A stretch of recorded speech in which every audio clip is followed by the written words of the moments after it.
reality is a one-dimensional concept. If you're a Doctor Who fan, you will remember this iconic moment. But what if I were to recontextualise that for you?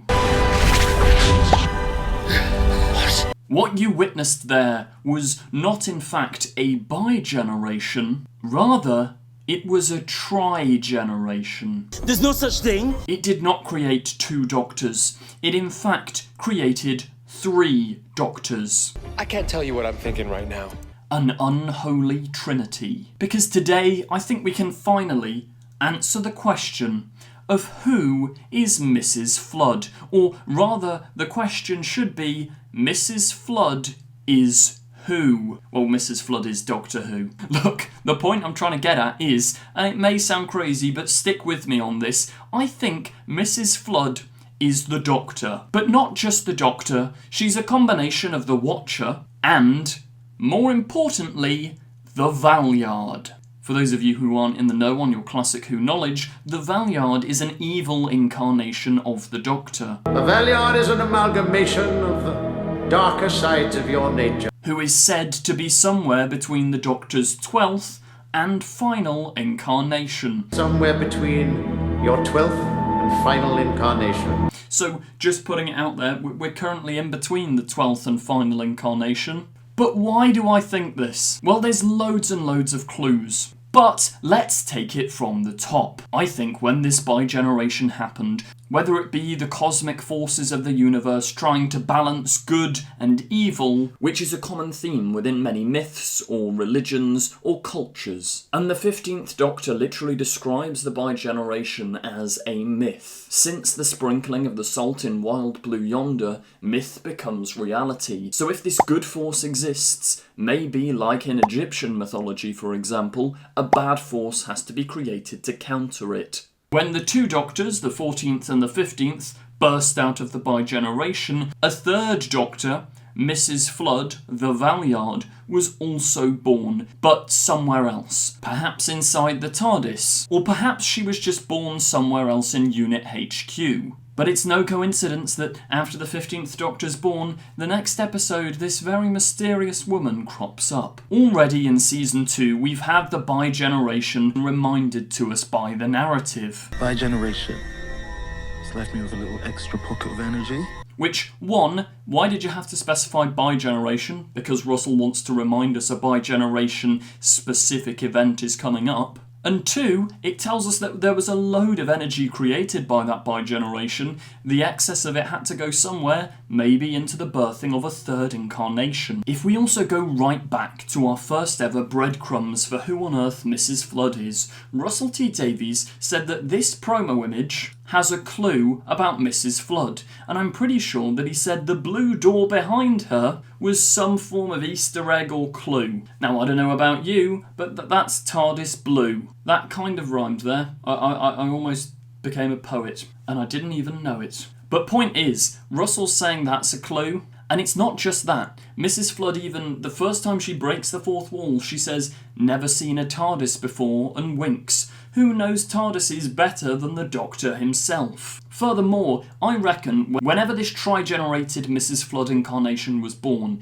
I reckon her memories were kind of scrambled. Maybe she didn't know who she was or whether she was the Doctor, but what reawakes her? It's seeing the TARDIS dematerialise in the church on Ruby Road.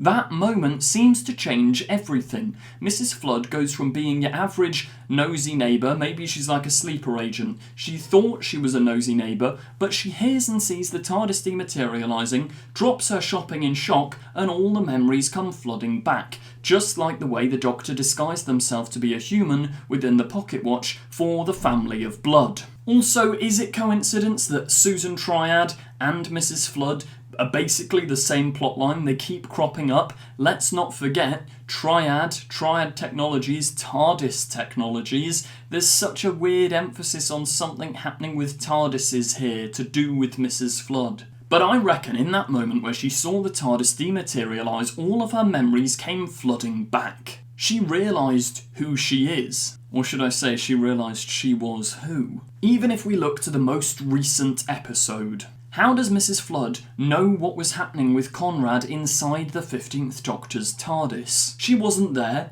There's no CCTV. Well, I reckon she doesn't need to know it happened because she remembers. Her mind may be connected to the 14th and 15th Doctor's brains. Or maybe we've got it wrong. She didn't come from the Bi-Generation. She in fact came from after the 15th Doctor, but has travelled back in time. She actually says about the 15th Doctor in The Empire of Death, his story ends in absolute terror.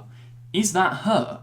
His story literally ends in a regeneration into an evil incarnation. She barely interacts for most of the plot as well. She sits back and watches, which is why the Watcher connection is here as well. Both Belinda and Ruby's first moments in the TARDIS, she sits back and observes. She doesn't actively get involved. She literally is sat on a chair watching Ruby leave her house and go. She stood in the back garden of Belinda's house, saying bye-bye Belinda, almost as if she's remembering what happened. She also doesn't want to be spotted by the Doctor. She makes that very clear. Maybe it would cause a paradox of sorts. You won't see me. The Watcher turned out to be the Doctor. It was never fully explained how or why, but the Watcher just stood and observed. They were the next incarnation. They were the future Doctor. So when it came time for the 4th Doctor to regenerate, the Watcher sort of comes back into him and then becomes Peter Davison. It's kind of confusing. But maybe this Valeyard Mrs. Flood is a sort of modern interpretation of that. There's also a wide range of expanded media which discusses the possibility that the Valeyard is in fact a rogue version of the Watcher who's gone off and wants to create his own reality. I mean, we'll talk about it more in a minute, but how many times during the Valeyard's appearance during Trial of a Time Lord does the word reality, we're not dealing with reality, and your reality, Reality is a one-dimensional concept. my reality, Reality, this reality, the ultimate reality. get mentioned? Then think about the finale of this series, the Reality War. Speaking of this Valeyard connection, let's look at the Valeyard's motivations in Classic Who. Their primary drive is to basically frame and kill the Doctor. How else can I obtain my freedom? Operate as a complete entity. The Doctor says to the Valeyard, I reject your reality. Now, who's just said that in an episode? Conrad said that to the Doctor. Perhaps this is the Valeyard's way of getting revenge on the Doctor. The Doctor rejected his reality, so now the Valeyard has teamed up with Conrad to outright reject the Doctor's reality. I don't accept your reality. I reject it. And that golden tooth, left at Unit HQ, picked up by a very suspicious hand. What if that was Mrs. Flood's hand, the Valeyard's hand? What would the Valeyard be doing picking up the Master? Well, we all know that the Doctor and the Master are best mates. They're best friends. The Doctor and Missy's whole thing is, I want my friend back. And if the Doctor were to ever turn evil or have an evil incarnation, i.e. Mrs. Flood, the first thing they'd do is go and get the Master back in their team. The Master's evil, the Doctor's turned evil, of course they're gonna team up. There's also been theories, Thary's made a video on this, that the Governor Oh, I'm the governor.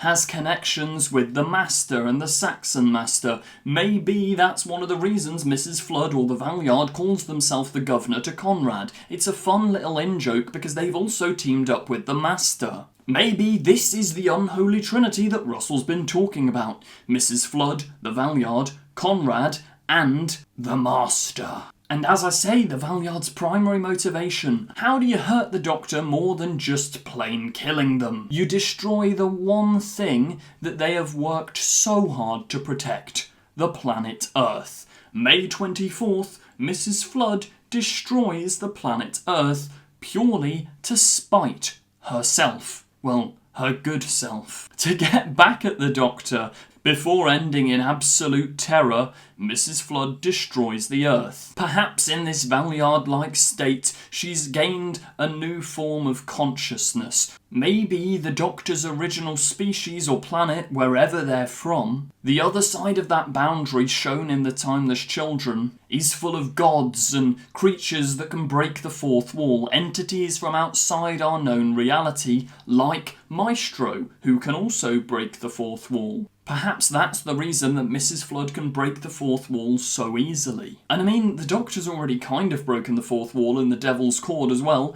He winks into the camera at one point.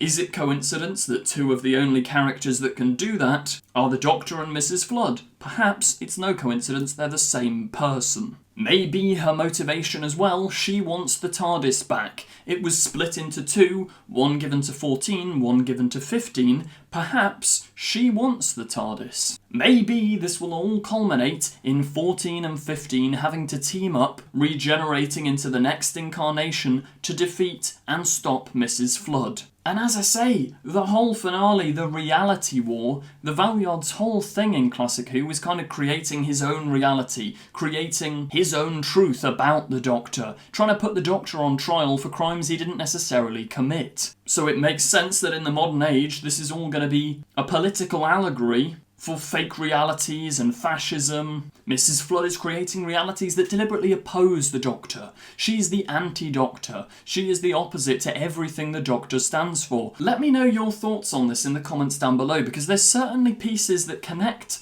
and a couple of pieces that don't connect, but I think it's a relatively solid theory. And I also think it makes sense in terms of the narrative, because if Mrs. Flood is just like an obscure Classic Who character, or someone like Tecteun or the Rani, when you finally get that big name drop reveal moment of Mrs. Flood going, I am Tecteun or I am the Rani, is that really going to appeal or hit with new audiences?